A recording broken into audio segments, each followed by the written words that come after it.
유대인들이 예수님을 향해서 돌을 들게 됩니다. 그때 예수님께서 내가 하나님이 원하시는 선한 일을 행하는데 너희가 왜 나에게 돌을 던지려느냐. 그때 유대인들이 선한 일 때문에 돌을 던지는 것이 아니라 신성모독의 죄, 어떻게 사람이 하나님이라고 하느냐, 하나님과 나는 하나다, 이것 때문에 돌을 들었다고 유대인들이 항변하는 내용입니다. 본문을 살피기 전에 오늘 우리 이번 주 꼭 암송해야 할 성구, 구원의 확신에 관한 요한 1서 5장 11절 12절 함께 암송합니다. 또 증거는 이것이니 하나님이 우리에게 영생을 주신 것과 이 생명이 그의 아들 안에 있는 그것이니라. 아들이 있는 자에게는 생명이 있고 하나님의 아들이 없는 자에게는 생명이 없느니라. 아멘.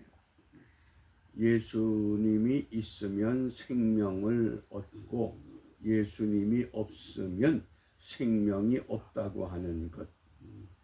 이러한 고백이 오늘 우리에게는 지극히 자연스럽고 당연하게 받아들여집니다.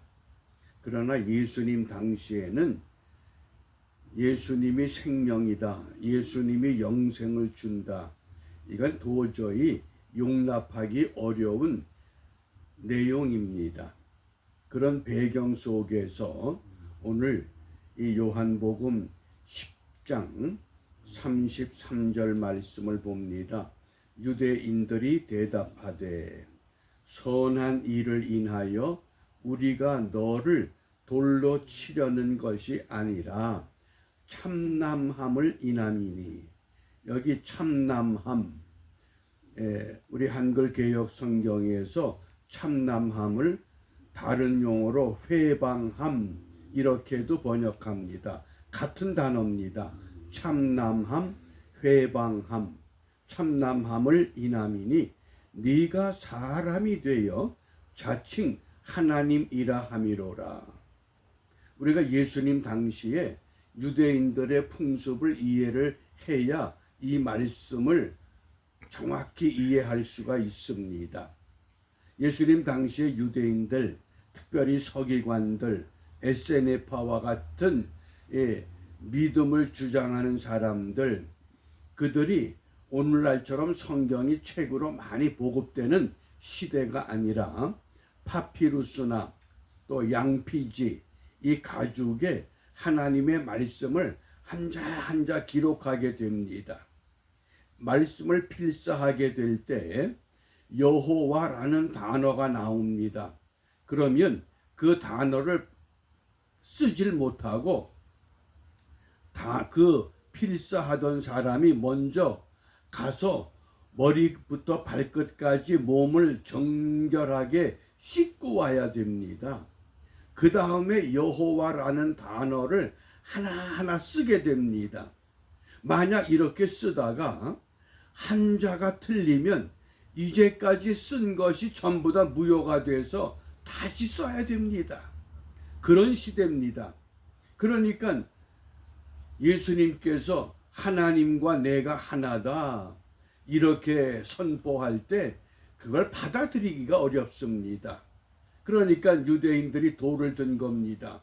그때 예수님께서 내가 아버지가 명한 선한 일을 행하는데 왜 돌을 드느냐.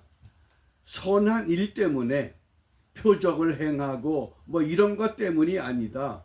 너의 그 참남함, 이 블라스페미아라고 하는 헬라 단어가 회방, 정확히 번역하면 신성모독 그런 뜻입니다. 어떻게 사람이 하나님이 되느냐? 어떻게 네가 하나님과 동등하냐? 이거 엄청난 도저히 이해하기 어려운 그런 상황이 됐습니다. 그러면 이 신성모독이라고 하는 참남함이라고 하는 회방이라고 하는 의미를 우리가 성경은 어떻게 말씀하느냐? 레위기 24장 16절입니다. 여호와의 이름을 회방하면, 참남하면 그런 뜻이죠. 그를 반드시 죽일지니 온 회중이 돌로 그를 칠 것이라. 외국인이든지 본토인이든지 여호와의 이름을 회방하면 그를 죽일지니라. 이게 율법입니다. 그러니 예수님이 내가 하나님과 하나다, 이게 용납이 되겠습니까? 돌을 들게 된 겁니다. 그런 사례들이 이 성경에는 소개가 되고 있습니다. 그래서 그 하나님의 이름을 회방한 실제적인 중요한 사건 하나가 있습니다. 이사야 36장에 보면 히스기야 왕이 통치한 지 14년이 됐습니다. 그때 아수르 대왕 산헤립이 자기의 통치 영역을 넓혀가면서 랍사게 장군을 예루살렘으로 보냈습니다. 그때에 히스기야 왕은 국내 대신 엘리야김, 서기관 셈나, 또 사관 요와를 랍사게에게 보냈습니다. 그러자 랍사게가 히스기야 왕이 무슨 메시지를 전했느냐? 히스기야 왕의 메시지가 이 열방의 신들 중에 어떤 신이 자기의 나라를 내 손에서 건져냈기에 여호와가 능히 예루살렘을 내 손에서 건지겠느냐? 너희들이 여호와를 믿는다 그랬지, 여호와가 너희를 지켜줄 줄 아냐? 지켜줄 수 없다는 겁니다. 심지어 너희들이 애굽을 의지하고 있는데 애굽이라고 하는 나라는 상한 갈대 지팡이와 같아. 너희들이 애굽을 붙잡으면 붙잡을수록 상한 갈대 지팡이가 너희들을 찌르고 또 찌를 거야. 힘이 없는 히스기야 왕이 이사야 37장에 보면 옷을 찢습니다. 굵은 베옷으로 갈아 입습니다. 그리고는 이렇게 탄식합니다. 오늘은 환난의 날이요, 책벌의 날이요, 능욕의 날이구나. 왜?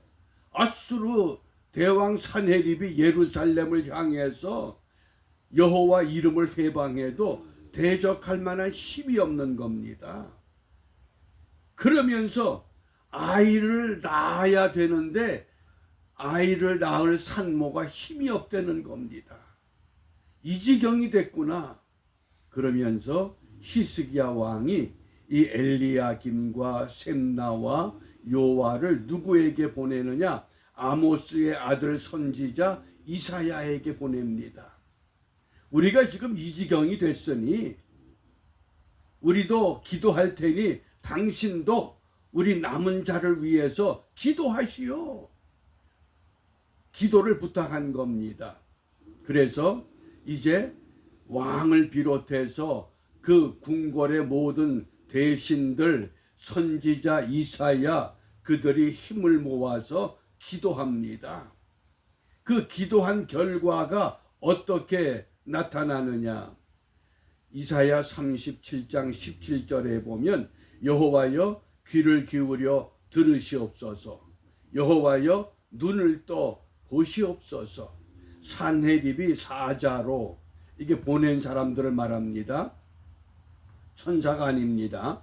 살아계신 하나님을 회방한 모든 말을 들어보십시오. 그리고 하나님 앞에 아뢰입니다.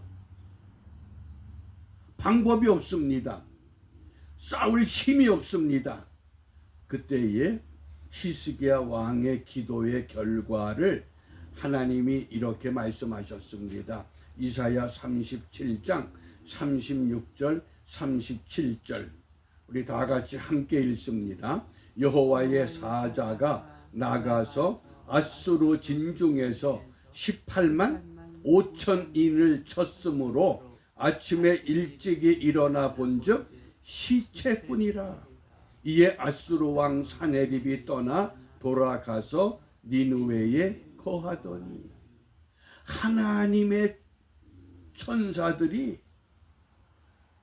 히스기야의 군대가 나가 싸운 거 아닙니다. 기도했더니 여호와의 사자, 여호와의 천사들이 아수르 진영에 들어가서 18만 5천 명을 하룻밤새 다 죽여버린 겁니다.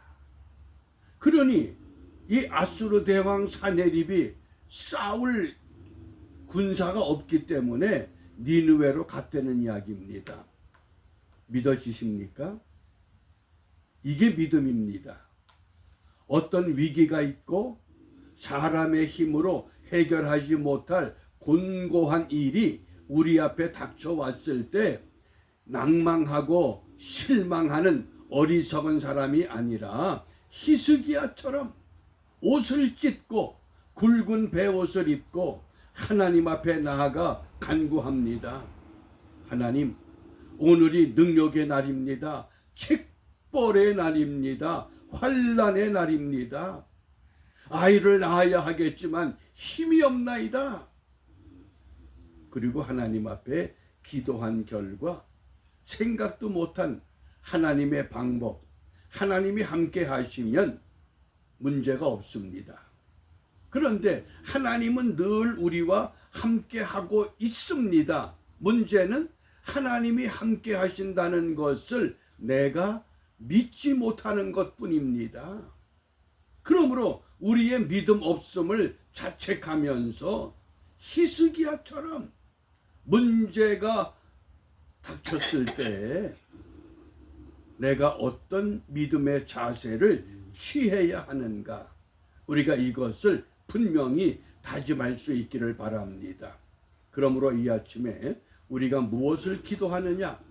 시편 144편 15절입니다. 이러한 백성은 복이 있나니. 어떤 백성? 여호와를 자기 하나님으로 삼는 백성은 복이 있도다. 오늘의 나라의 부강함이 어디에 있습니까? 경제력, 군사력, 정치력, 이런 것들이 나라의 부강의 원인이라고 생각하지만은, 그러나 그런 것도 없을 때에 오직 한 가지, 여호와를 붙잡는 믿음. 그래서 하나님을 두려워하는 지도자를 세워 주옵소서. 그 지도자와 더불어서 하나님을 믿는 백성들이 세워가는 나라가 건설될 수 있도록 우리가 함께 먼저 다짐하고 기도하면서 정말 자유대한민국이 자유대한민국으로 반듯하게 세워질 뿐만 아니라 아메리카 합중국이 청교도의 신앙을 되찾아서 바르게 세워지는 은혜를 우리가 함께 기도하며, 마지막 때에 하나님이 들었을 나라가 어떤 나라인가, 어떤 백성인가, 우리가 함께 깊이 묵상하면서 하나님의 도움을 구하는 일에 성공하는 복된 하루가 되시기를 바랍니다. 기도하겠습니다.